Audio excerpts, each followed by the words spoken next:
इस दिन शनि की पूजा होती है। काला तिल, काला वस्त्र, तेल, उड़द शनिदेव को बहुत प्रिय है, इसलिए इनके द्वारा शनिदेव की पूजा होती है। शनि की दशा को दूर करने के लिए यह व्रत किया जाता है। शनि स्तोत्र का पाठ विशेष लाभदायक सिद्ध होता है। शनिवार व्रत की कथा। एक समय सूर्य, चंद्रमा, मंगल, बुध, बृहस्पति, शुक्र, शनि, राहु और केतु इन ग्रहों का आपस में झगड़ा हो गया कि हम सब में सबसे बड़ा कौन है। सब अपने आप को बड़ा कहते थे। जब आपस में कोई निश्चय ना हो सका तो सबके सब आपस में झगड़ते हुए इंद्र के पास गए और कहने लगे कि आप सब देवताओं के राजा हो, इसलिए आप हमारा न्याय करके बतलाओ कि हम नवों ग्रहों में सबसे बड़ा कौन है। राजा इंद्र इनका प्रश्न सुनकर घबरा गए और कहने लगे कि मुझ में यह सामर्थ्य नहीं है कि जो मैं किसी को बड़ा या छोटा बताऊं। मैं अपने मुख से कुछ नहीं कह सकता। हाँ, एक उपाय हो सकता है। इस समय पृथ्वी के राजा विक्रमादित्य दूसरों के दुखों का निवारण करने वाला है, इसलिए तुम सब मिलकर उन्हीं के पास जाओ, वही तुम्हारे दुखों का निवारण करेंगे। ऐसे वचन सुनकर सभी ग्रह देवता चलकर भूलोक में राजा विक्रमादित्य की सभा में जाकर उपस्थित हुए और अपना प्रश्न राजा के सामने रखा। उनकी बात सुनकर बड़ी चिंता में पड़ गए कि मैं अपने मुख से किसको बड़ा और किसको छोटा बताऊं। जिसको छोटा बताऊंगा वही क्रोध करेगा। परंतु उनका झगड़ा निपटाने के लिए एक उपाय सोचा कि सोना, चांदी, कांसा, पीतल, शीशा, रंगा, जस्ता, अभ्रक और लोहा नवों धातुओं के 9 आसन बनवाए। अब आसनों को क्रम में जैसा कि सोना सबसे पहले और लोहा सबसे पीछे बिछाए गए। इसके पश्चात राजा ने सब ग्रहों से कहा कि आप सब अपने अपने सिंहासनों पर बैठिए। जिसका आसन सबसे आगे होगा वह सबसे बड़ा और जिसका आसन सबसे पीछे रहेगा वह सबसे छोटा जानिए। क्योंकि लोहा सबसे पीछे था और वह शनिदेव का आसन था, इसलिए शनिदेव ने समझ लिया कि राजा ने मुझे सबसे छोटा बना दिया है। इस पर शनि को बड़ा क्रोध आया और कहा कि राजा, तू मेरे पराक्रम को नहीं जानता। सूर्य एक राशि पर 1 महीना, चंद्रमा 2.25 महीने और 2 दिन, मंगल 1.5 महीना, बृहस्पति 13 महीने और बुध और शुक्र 1-1 महीने, परंतु मैं एक राशि पर 2.5 अथवा 7.5 साल तक रहता हूँ। बड़े बड़े देवताओं को भी मैंने भीषण दुख दिए हैं। राजन सुनो, राम जी को 7.5 आई तो वनवास हो गया और रावण पर आई तो राम ने लक्ष्मण के साथ सेना लेकर लंका पर चढ़ाई कर दी, रावण के कुल का नाश कर दिया। हे राजा, अब तुम सावधान रहना। राजा कहने लगा कि जो कुछ भाग्य में होगा देखा जाएगा। उसके बाद अन्य ग्रहों तो प्रसन्नता के साथ वहाँ से चले गए, परंतु शनिदेव बड़े क्रोध के साथ वहाँ से सिधारे। कुछ काल व्यतीत हो जाने पर जब राजा को 7.5 की दशा आई तो शनिदेव घोड़ों के सौदागर बनकर अनेक सुंदर घोड़ों के साथ राजा की राजधानी में आए। जब राजा ने सौदागर के आने की खबर सुनी तो अश्वपाल को अच्छे अच्छे घोड़े खरीदने की आज्ञा दी। अश्वपाल ऐसी अच्छी नस्ल के घोड़े देखकर और उनका मूल्य सुनकर चकित हो गया और तुरंत ही राजा को खबर दी। राजा उन घोड़ों को देखकर एक अच्छा घोड़ा चुनकर सवारी के लिए चढ़ा। राजा घोड़े की पीठ पर चढ़ते ही घोड़ा जोर से भागा। घोड़ा बहुत दूर एक घने जंगल में जाकर राजा को छोड़कर अंतर्ध्यान हो गया। इसके बाद राजा अकेला ही जंगल में भटकता फिरता रहा।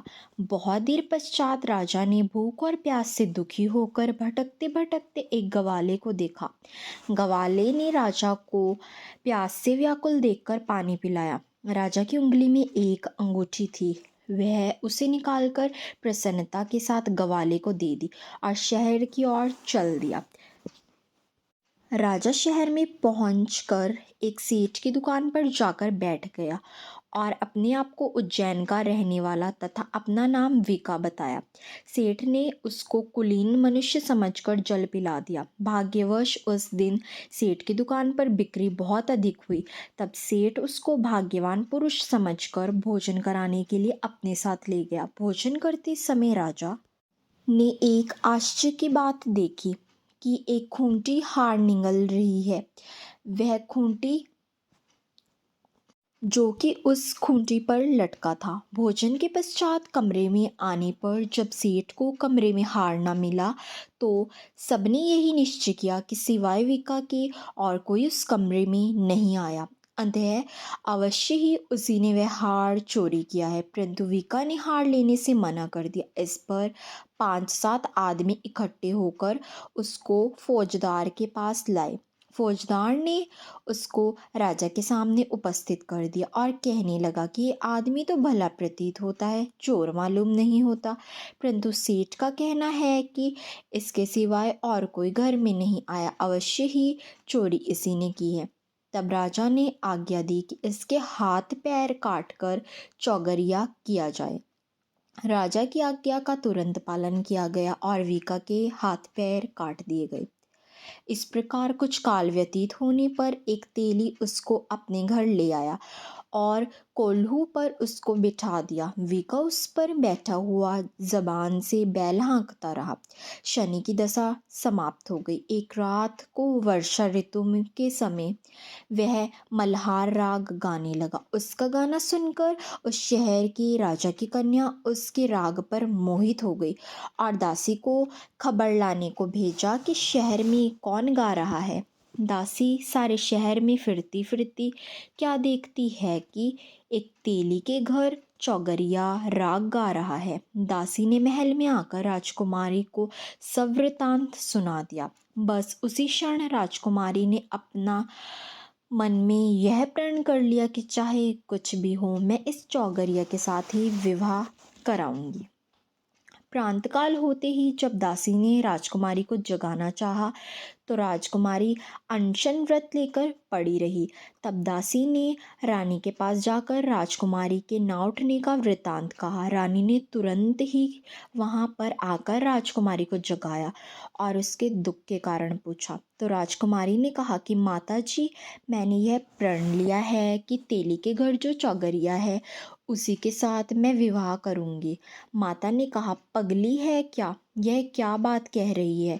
तुझको किसी देश के राजा के साथ परणाया जाएगा। कन्या कहने लगी कि माता जी, मैंने अपना प्रण जो लिया है मैं उसे नहीं तोड़ूंगी।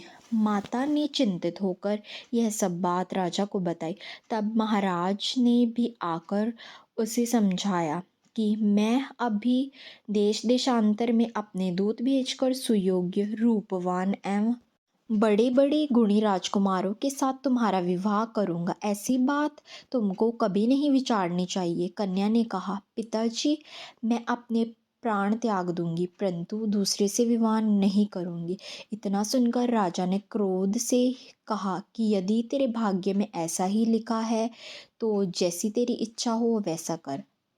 राजा ने तेली को बुलाकर कहा कि तेरे घर जो चौगरिया है उसके साथ मैं अपनी कन्या का विवाह करना चाहता हूँ। तेली ने कहा कि यह कैसे हो सकता है, कहाँ आप हमारे राजा और कहाँ मैं एक नीच तेली। परंतु राजा ने कहा कि भाग्य के लिखे को कोई नहीं टाल सकता, अपने घर जाकर विवाह की तैयारी करो। राजा ने उसी समय तोरण और वंदनवार लगवाकर अपनी राजकुमारी का विवाह चौगरिया विक्रमादित्य के साथ कर दिया। रात्रि को जब विक्रमादित्य और राजकुमारी महल में सोए थे तो आधी रात के समय शनिदेव ने विक्रमादित्य को स्वप्न में दर्शन दिए और राजा से कहा, राजा कहो, मुझको छोटा बतलाकर तुमने कितना दुख उठाया। राजा ने क्षमा मांगी। शनिदेव ने प्रसन्न होकर विक्रमादित्य को हाथ पैर दिए। तब राजा ने कहा, महाराज, मेरी प्रार्थना स्वीकार करो। कि जैसा दुख आपने मुझे दिया है ऐसा किसी और को ना दे। शनिदेव ने कहा, तुम्हारी यह प्रार्थना मैं स्वीकार करता हूँ। जो मनुष्य मेरी कथा सुनेगा या कहेगा, उसको मेरी दशा से कभी किसी प्रकार का दुख नहीं होगा। जो नित्य ही मेरा ध्यान करेगा या चींटियों को आटा डालेगा, उसके सब मनोरथ पूर्ण होंगे। इतना कहकर शनिदेव अपने धाम को चले गए। राजकुमारी की आंखें खुली तो उसने राजा के हाथ पैर देखकर उसे बहुत प्रसन्नता के साथ साथ आश्चर्य हुआ। उसको यह देखकर राजा ने अपना समस्त हाल कहा कि मैं उज्जैन का राजा विक्रमादित्य हूँ। यह बात सुनकर राजकुमारी अत्यंत प्रसन्न हुई। प्रातःकाल राजकुमारी ने अपनी सखियों को अपने पति का समस्त वृतांत सुनाया। तब सबने प्रसन्नता प्रकट की और कहा कि ईश्वर ने आपकी मनोकामना पूर्ण कर दी है। जब उस सेठ ने यह बात सुनी तो वह विक्रमादित्य के पास आया और राजा विक्रमादित्य के पैरों में गिरकर क्षमा मांगने लगा कि आप पर मैंने चोरी का झूठा दोष लगाया। अंततः आप मुझको जो चाहे वह दंड दे। राजा ने कहा, मुझ पर शनिदेव का कोप था, इसी कारण यह सब दुख मुझको प्राप्त हुआ। इसमें तुम्हारा कोई दोष नहीं है। तुम अपने घर जाकर अपना कार्य करो। सेठ बोला कि मुझे तभी शांति मिलेगी जब आप मेरे घर चलकर प्रीतिपूर्वक भोजन करोगे। राजा ने कहा कि जैसी आपकी मर्जी हो वैसा करें। सेठ ने अपने घर जाकर अनेक प्रकार के सुंदर भोजन बनवाए और राजा विक्रमादित्य को प्रीतिभोज दिया। जिस समय राजा भोजन कर रहे थे, एक अत्यंत आश्चर्य की बात सबको दिखाई दी कि जो खूंटी पहले हार निगल रही थी, अब वह हार उगल रही है। अब भोजन समाप्त हो गया तो सेठ ने हाथ जोड़कर बहुत सी मोहरें राजा को भेंट में दी और कहा कि आप मेरी श्रीकवरी नामक एक कन्या है, उसका परिग्रहण आप करें। इसके बाद सेठ ने अपनी कन्या का विवाह राजा के साथ कर दिया और बहुत सा दान दहेज आदि दिया। इस प्रकार कुछ दिनों तक वहाँ निवास करने के पश्चात राजा विक्रमादित्य ने शहर के राजा से कहा कि अब मेरी उज्जैन जाने की इच्छा है। फिर कुछ दिन के बाद विदा लेकर राजकुमारी मनभाविनी, सेठ की कन्या श्रीकंवरी तथा दोनों जगहों से दहेज में प्राप्त अनेक दास दासी, रथ और पालकियों सहित विक्रमादित्य उज्जैन की तरफ चले। जब शहर के निकट पहुँचे और पुरवासियों ने राजा के आने का संवाद सुना तो समस्त उज्जैन की प्रजा आगवानी के लिए आई। तब बड़ी प्रसन्नता से राजा अपने महल में पधारे। सारे शहर में भारी महोत्सव मनाया गया और रात्रि को दीपमाला की गई। दूसरे दिन राजा ने शहर में यह सूचना करवाई कि शनिश्चर देवता सब ग्रहों में सर्वोपरि है। मैंने इनको छोटा बतलाया, इसी के कारण मुझको इतना दुख प्राप्त हुआ। इसी के कारण शहर में सदा शनिश्चर की पूजा तथा कथा होने लगी। राजा और प्रजा अनेक प्रकार के सुख भोगती रही। जो कोई भी शनिश्चर की इस कथा को पढ़ता है या सुनता है, शनिदेव की कृपा से उसके सब दुख दूर हो जाते हैं। शनिवार की कथा को व्रत के दिन अवश्य पढ़ना चाहिए। ओम शांति, ओम शांति, ओम शांति। दोस्तों, अगर आपको ये वीडियो पसंद आई हो तो please like the video and subscribe the channel. धन्यवाद।